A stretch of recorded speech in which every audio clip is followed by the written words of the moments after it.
स्वागत है आपका एक और नई वीडियो में। इस वीडियो में हम जानेंगे OSI का फुल फॉर्म अर्थात OSI का पूरा नाम क्या होता है, वो भी सबसे आसान तरीके से। तो बिना टाइम वेस्ट किए वीडियो को शुरू करते हैं।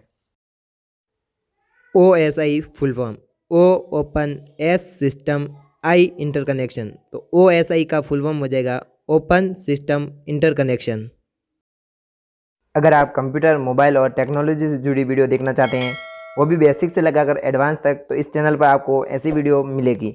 और इसी के साथ इसमें कंप्यूटर की क्वेश्चन आंसर वीडियो मिलेगी, जिससे कि आप किसी भी कंप्यूटर एग्जाम में टॉप कर सकते हैं। तो बिना टाइम वेस्ट किए चैनल को सब्सक्राइब करें। वीडियो पसंद आने पर लाइक शेयर ज़रूर करें और कमेंट करके बताएं कि वीडियो आपको कैसा लगा। इसी के साथ इस चैनल पर आपको मिलेगी कंप्यूटर, टेक्नोलॉजी और मोबाइल से जुड़ी हुई वीडियो। इसी के साथ कंप्यूटर की क्वेश्चन आंसर वीडियो, जो कि आपको हर कंप्यूटर एग्जाम में टॉप करवाएगी।